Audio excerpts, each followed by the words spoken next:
Hello everyone and welcome to the next episode of Outside of Life, where I chat with inspiring artists 5 days a week. My name is Eva and my guest today is Tyler Amato, and in this episode you will learn how she got to do internship for Disney and why she recommends joining local artist networks.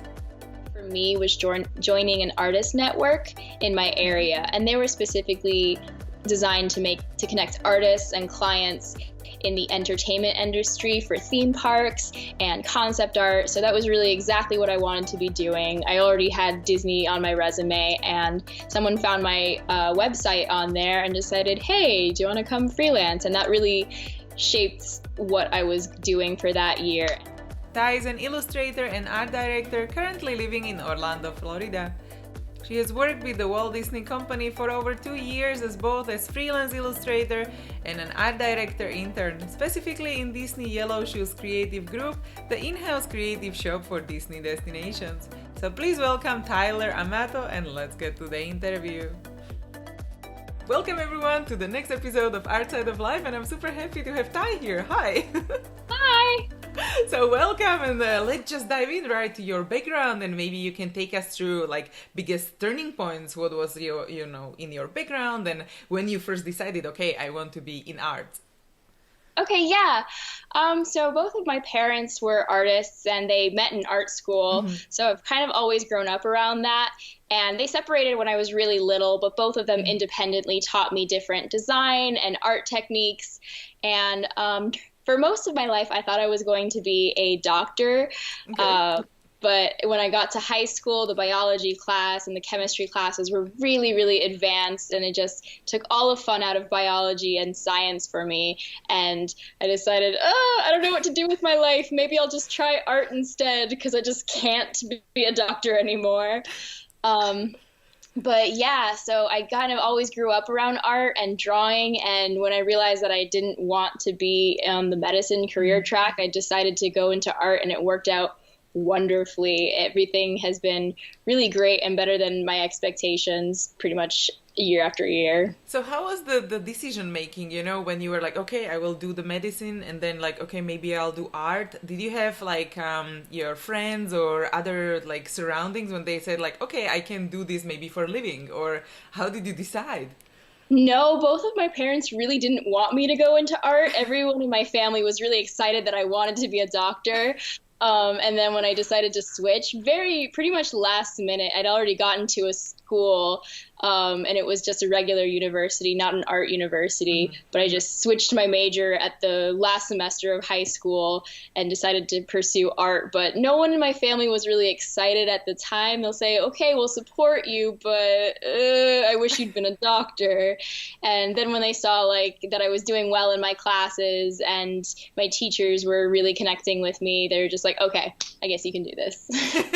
But what made you kind of sure that you're doing the right choice, because a lot of young or starting artists are like, oh, should I do it? Or like, how do you make sure that this is the right choice for you? Or when it came to you, like, have you ever felt lost? Like, okay, am I doing the right choice? Or like... I definitely felt a little lost. It helped that I kind of was a little bit ahead in some of my classes, especially for drawing. So that gave me a confidence boost. But really the thing that made me think like, yes, I can do this for my life was getting a Disney internship my junior year. That just solidified. I didn't think I was going to get it. I was trying it just like, I'll just practice the process. But when I got it, I was just so astounded, and it really made me feel like a real artist who could make it in the world. That's perfect. And so how did you apply? Did you just like found it online, or did someone like advise you like, oh, by the way, they have internships open now, you should apply? Yeah, that's exactly what happened the second one. I was working at the design office at my university, and someone there, she was in the graduate program, so she was too old, or not too old, I mean, she was not eligible anymore because you have to apply as an undergrad to a lot of internships. Okay. But she encouraged everyone at the design office. There's this program called Disney Yellow Shoes, and they do all the marketing and advertising for Disney parks, and everyone should just apply. And I thought I might as well. And my boss at the time there was really a mentor to me. He helped me through the whole process and the portfolio. And he was just really encouraging, gave me a lot of good advice, and I got it. So he must have known something. Oh, that's perfect. So they helped you also to put together the portfolio, right? Yes, definitely. They helped so much. Every week they were just checking up on new art pieces that I was working on, and they tried different layouts, and they just went through the process so much. Not just me either. It was other students who were applying there as well. And when do you kind of feel first time where you're like, okay, this is like my art is good enough to apply for things? Because, we are never satisfied with what we do, right? So was it them, they encouraged you like, okay, you should apply anyway, like how you, or you were confident about your art already at the time? No, it was definitely their encouragement that made me apply. If it was just based on my confidence, I would have bet 100%. There's no way I'm going to get it. Every time I got a little further in the interview process, I was surprised. Like, wow, I made it through the first round. Whew. But they just kept encouraging me and made sure that I believed in myself enough to at least submit it. And they're just like, even if you don't get it, it's a great learning opportunity to see the process, and hopefully you can get feedback on why you didn't get in if they didn't let you in. Oh, yeah, that's perfect. So this was the job during the university, or how did you get to that? Is it like part of the process learning, or how does that work? Okay, so Disney has two programs for students in university. There's the college program, which is more a summer or seasonal job where you can work in the parks, like selling food, working rides, and things like that. And then there's the professional internship for Disney, and that's more getting into the real business side of Disney for art, marketing, zoology, like literally everything, but that's like the business side, and they treat every intern like they are a real employee. I got to do advertising campaigns that really went up around Orlando and are still up around Orlando, and sometimes I'll see like a taxi or a billboard with my art on it and go like, oh wow, I did that, hey. You should take pictures and videos. I definitely have. Oh, that's perfect. And did you have like one mentor at school when you were like applying for these internships, or did you have more someone like, okay, I want to be like this person, not like necessarily art style, but maybe in a career, like in a like future? I think I had a lot of people I looked up to, not necessarily at university, but I really just had the one mentor while I was at my university. I felt not so much supported by my professors at the time. They were more on the whole fine art career, and Disney was the opposite of that. I wanted to do. Yeah, so the creative director at the design office at my university was my mentor, and he was just completely supportive and the nicest guy ever. Just showered everything I did with compliments, but made sure to like let me know when I wasn't working hard enough to get where I wanted to go. Yeah, because then it's also good to learn like to get feedback, right? Because when you first time work for clients, they give you all sorts of feedback, and sometimes all the designs are scratched and nothing is used, and then people are like, ugh. Yeah, that's definitely the hardest part about working in like the real world, is just having your design maybe just not work even after months or years of working on it. It can just fall through and never be seen or heard from again. So yeah, so that's a good thing for starting artists. Like, okay, so sometimes it just doesn't go through. So yeah. Yeah. And what was maybe like a best advice you ever received, or maybe have you also had like a bad advice or something you change opinion about? I definitely got bad advice from professors at my university who said there's just no point in applying to studios that are bigger, like DreamWorks and Pixar. I was told by a professor who told other students, just don't even bother applying. They're going to treat you like a cog in the machine. They're just going to abuse you, and it's so competitive that there's just no chance. And that was really discouraging to some people, and I didn't let that like affect me at all. And the next year I got a Disney internship. So it was completely just unfounded advice. And I've heard such wonderful things from people who have done these internships. Even if they don't land a job after, it's just a really wonderful experience, even though it can be super competitive. Yeah. But the best advice I got was just to be kind, and just that can go so far. And I've realized that too. I've not even been like trying too hard, but just being courteous to people in this industry leaves a good impression, and people will want to work with you, even if your art style isn't as polished and professional as people who have been doing it 10 years or have 100,000 followers on Instagram. If you're really respectful and nice to everyone, people will remember that. Oh yeah, nice. But because you mentioned also before the recording that it was not on location, right? So you were doing also like freelance, but the internship was in Florida or was it in LA? No, the internship was in Florida. They have offices here next to Disney World. Ah, okay. So, yeah, free passes to Disney World in addition to the internship. Nice. So yeah, I took a semester off of school to go and do that for the whole spring. And it was a really intense internship, like a real job. You go to work 9 to 5, Monday through Friday. You have to wear the business shoes and go to meetings and take notes. So it was the real deal. It was like having a real big person job for a semester. Yeah, because then you learn a lot compared to the school days, so it's just a different approach. Yeah. Definitely. Absolutely. And I felt like my school was really trying to shape all the artists there into gallery fine artists. And that's a great path for some people, but it's not a path for everyone. And it wasn't one I was passionate about. So it was great to see that, like, no, you can be creative in another sphere and not just have your art is hung up in galleries. Yeah. And do you have like one passion or like one part of the design? Like what is your favorite? Like animals or light or female characters or a cast of characters? Definitely girls with crazy hair. That's the thing I want more than anything. Just start with a girl and then do crazy things with her hair. And what is your design process? Oh yeah, hair. So do you work with the hair as well as a character, like kind of characteristics? Like, you know, like when someone has a crazy hair, they have like a crazy personality, or someone has like really sleek hair, they're like more, I don't know. I try. I haven't really gotten to character design as much as a lot of people say I should, because I'm interested in visual development, but my style right now is more loose and not so much storytelling as it is just conveying a mood, like a dreamy, sleepy mood. I don't know. And can you maybe mention for some people who don't know what is visual development, what does it include in your case? Like, is it characters or settings as well, or kind of what does it consist of?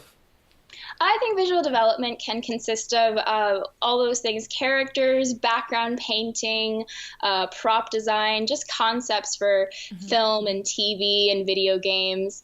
And I think a lot of people really want visual development artists these days to kind of pick a focus. And that's really hard, especially for me, because I feel like my style is all over the place and my interests are all over the place. And I've had a lot of success in my career by not picking a style.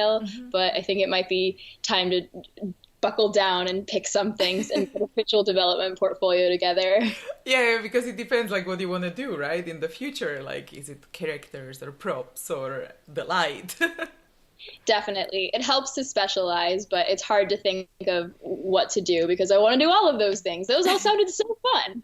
Yeah, because that's the thing. I like all of it, also the traditional and digital. Do you work like mostly digitally? And like what is your favorite tool, or do you prefer traditional?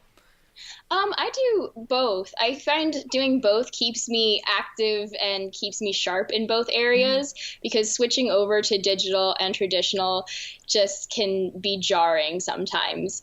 And that switch is really helpful to keep you thinking up new ideas and new techniques. And I just love both. I love painting in watercolor, gouache. I love sketching traditionally in pencil and inks. I love just digital stuff too. It's hard to pick a medium or a subject matter. I like everything. Do you have maybe some favorite pieces, like favorite pen or favorite sketchbook for people to try out? Because I always like to try new, like not like brand recommendations, but like try this sketchbook or try this one, and then you find out like actually I like it or I don't like it. I like Moleskine sketchbooks. I think the paper is getting a little thinner. I don't know if I'm just paranoid, but I feel like it's getting a little thinner. So I'll probably try something new. But I really like Pentel watercolor sets, the really tiny ones that come with a I little haven't tried brush. that one yet.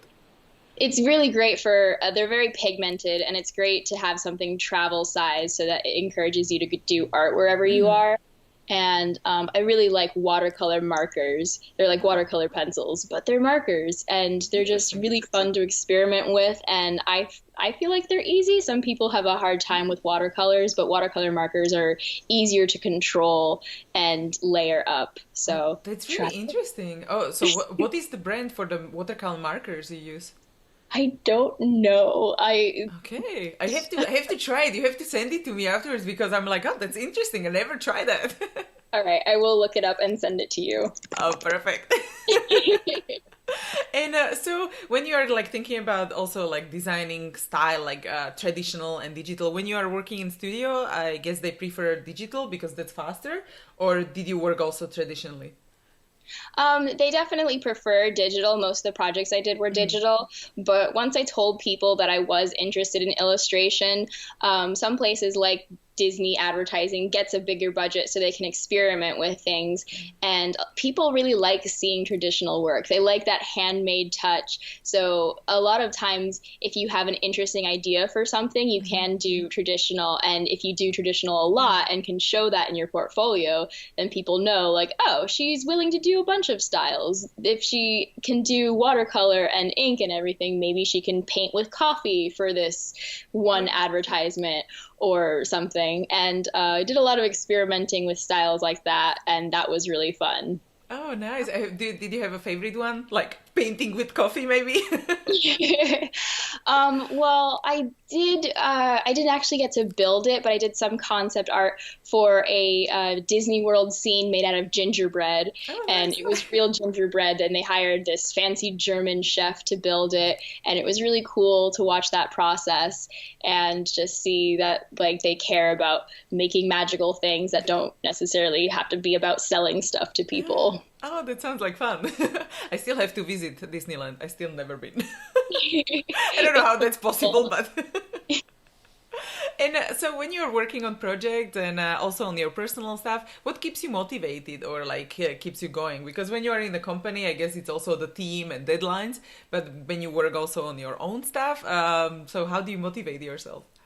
It's hard to stay motivated to work on personal stuff, especially when you're working a lot on hidden stuff that you're not allowed to reveal to the public for your clients. But going to conventions like CTN, hi, I'm sorry, there's a cat here now. Visitor, yeah.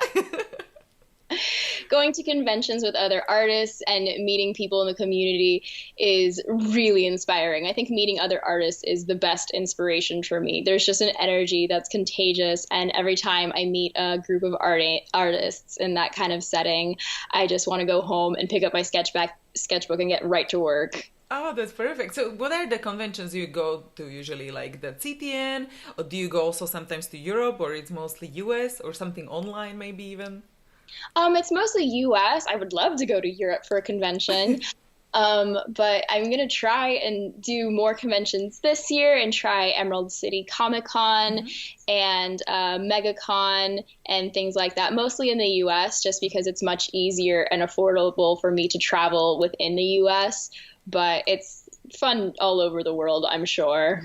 And do you also join like these sketchbook groups like in your area or like, I don't know, maybe live sessions, like live drawing or these kind of things?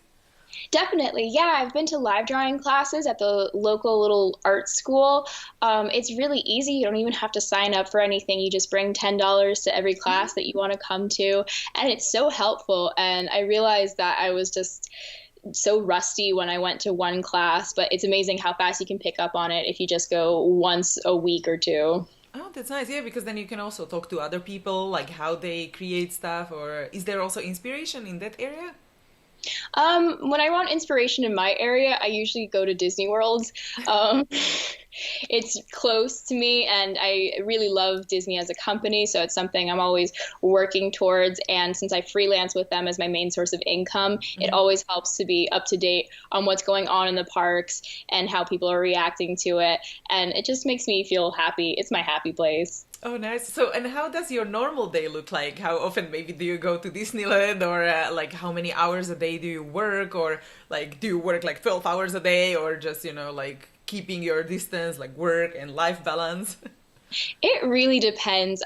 All my projects are different, and as a freelancer, sometimes I have 2 or 3 projects going on, and sometimes I have nothing going on. So every time I've tried to make a consistent schedule, it falls apart because a new project just doesn't fit up with that, or I want to go to a convention, or I want to travel.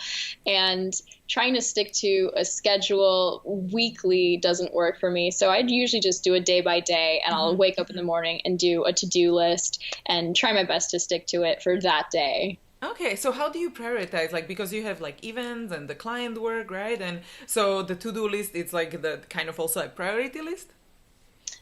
Yes, definitely. And I prioritize clients by what they're feeling. Usually I have a good relationship with my clients, and I can tell from like their emails or where the project deadline is, what they're worrying about and what they want done. So if it's something that's due like Friday, it's just like, oh, okay, I should prioritize that and get that done based on how they're feeling. If something was due sooner, but the client just seemed a little bit like, oh, it's whatever, then maybe I can prioritize that a little less. But usually, like, if you have a good relationship with your clients, and that takes time, but once you get to that point, then you can see what you should prioritize, and you know better how long things take. Yeah, because then you also have to put your like time for revisions at the end when you send it, and like if they ask you like how long will it take, they're like, okay, this is how much I take, like drawing, then the revisions and all of that, right? Exactly. You learn which clients will just be super nitpicky about every detail, and which ones will be like, this looks great, thanks, bye. Good. And so now when you have like a different project, do you have something exciting coming up which you can share already, or everything is confidential now? No, okay. So I'm allowed to announce it. I'm not allowed to show anything from it. But I've just wrapped up a project where I was the lead illustrator on an exhibit for the Miami Children's Museum. And it was a Disney-themed Lion Guard exhibit. So the Lion Guard is a show on Disney Junior based on the Lion King. And it's for preschool age, I would say around like kids 4 to 8 years old. So I got to design all these little activities and things for kids using real assets from the TV show, and it was just the best. It was a dream come true for me. Oh, that's perfect. So did you work on location in the museum, or did you work like from home and then you met with other people, or like how did you do like the brainstorming and arrangement of everything? I worked in Orlando because the company actually building the exhibit is here, and they do a lot of work on theme park exhibits. So they build everything here, and I worked from home for most of the time, but went in on site to just see how everything was progressing. But yeah, when it opens up, I think either late December or early January, I'm going to go in Miami and see it for the first time and that's nice. see it come to life. So you'll be like, yeah, I worked on this. Definitely. That's perfect. And when you're deciding on like projects to work on, what is going on in your head? Like, okay, sometimes you have to say no and decide like, okay, I cannot do this at this time. So what is your decision-making process? I don't say no a lot. It's usually, if I think I can manage it at all, I usually will try to shove in as much as I can into my schedule. But it's easy to say no when I know I have too much going on, because I usually will overbook. And then once I'm at that point, I know like, okay, really, I really can't take any more on. So it becomes a point where I'll just say yes, yes, yes, yes, yes, until I know I can't take any more on.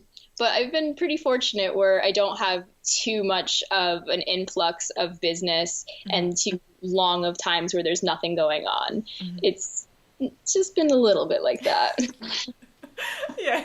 And so how do you combine your incomes? Is it mainly the freelance, or do you also sell your art prints on the side, or, like more legs of the table? I've done a couple of conventions, but most of my income does come from freelancing. I'm trying to move more into merchandise and I'm hoping to open an online shop, but most of my income definitely comes from freelancing and working for clients on art and everything. And so when you want to like open also your shops, is it like Society 6 or Etsy? Like, do you want to do like a physical products or something more like digital versions?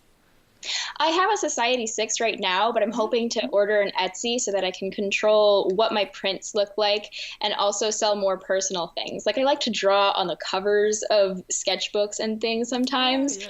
So that's really something that I'd like to sell, things that are personal and original works of art. And I could do that on Etsy or look into opening my own online shop, but I think I'll probably start with Etsy since it's all set up and everything. Yeah, yeah, because like people are always wondering like which one should I open or what should I do, and so it's a good idea to just try different ones and depending what you want to do, especially your like lovely sketchbooks with your personal artbooks. Yeah, yeah. So, Yeah. perfect. And so, when you were like kind of progressing in your art career, I would like to also know if you had like difficult time, like something when you were like, okay, this is like really struggling, and like if you learned something from that time, if you experienced something like that. Yeah, definitely. I did one Disney internship in my junior year while I was still at college, but after it ended, I went back and did another year-long internship with them.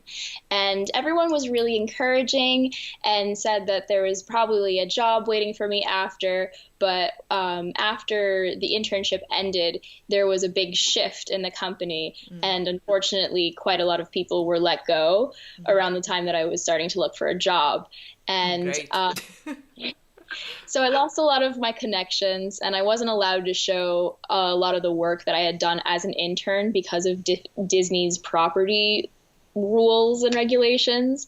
So I was starting out in the world with barely any connections and barely a portfolio, and that was really tough. I was unemployed for about 4 or 5 months and thinking just, oh, nope, this is the end of it for me. No one's ever going to hire me. I should just go work at a Starbucks or a gas station or something, and you'll just never hear from me again. But it just took me a while to realize what I needed to be looking for in my specific area. And did you have like advice from someone in your area, or did you search online, or something like motivation, or like what is necessary to get employed or to be a freelancer? So how did you get around that time? I definitely didn't have a mentor at that time. People I reached out to were dealing with either being fired or moving over to a new location. And it was just doing a lot of research, applying to a lot of jobs.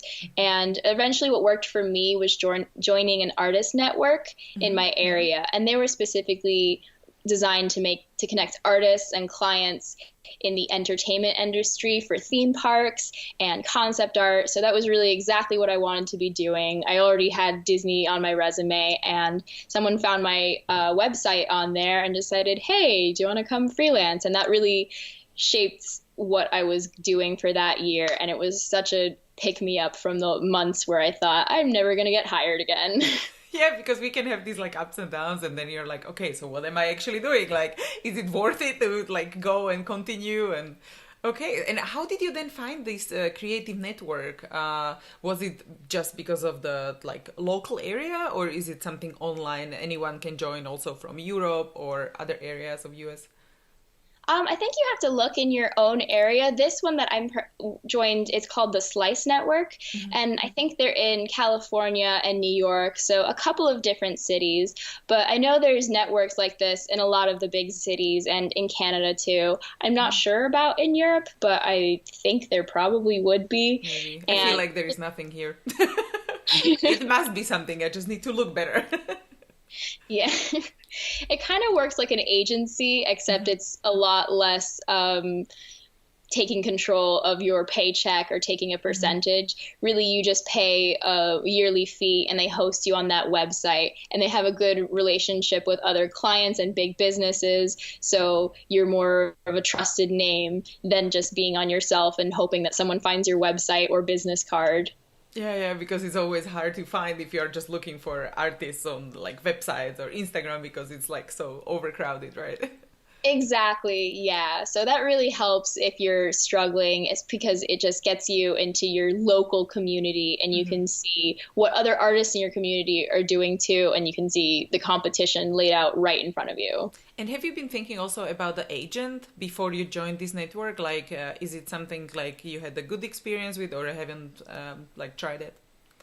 I was contacted, and I do technically have an agent, but she hasn't done too much for me to find me work, and I think I'm going to look other places. And I haven't really thought about it because if she's not bringing me work, we're not really communicating. But I was finding enough work on my own, and she didn't have to take a percentage out of work that I found on my own. So I definitely think agents can be helpful, but you need to put a lot of research into it, and when one comes to you, you have to think about why are they coming to you, like is the relationship more beneficial to them than it is to you, and really think that through before signing up with anybody.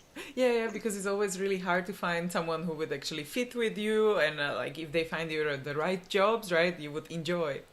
Yeah, definitely. And well, let's talk about the future. And maybe I would like to know what are your, dream projects you would like to work on, or like 5 to 10 years. What is your dream scenario? Like where are you living? What are you doing? And maybe what are you working on?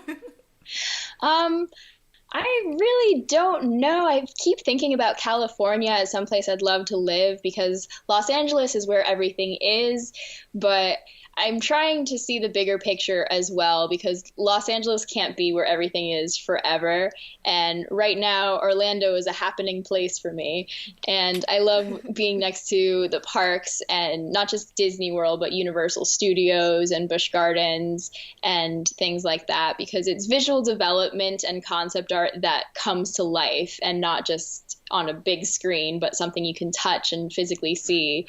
So I really like that aspect, and I would love to pursue visual development further, both for entertainment like theme parks and also TV shows and movies. I love everything. I want to try everything. Oh, perfect. In California, it might be in Orlando, but it'll probably be next to Disney somewhere. And do you want to do also your own books or more prints, as you said, like more merchandise? So what are you looking into in that area?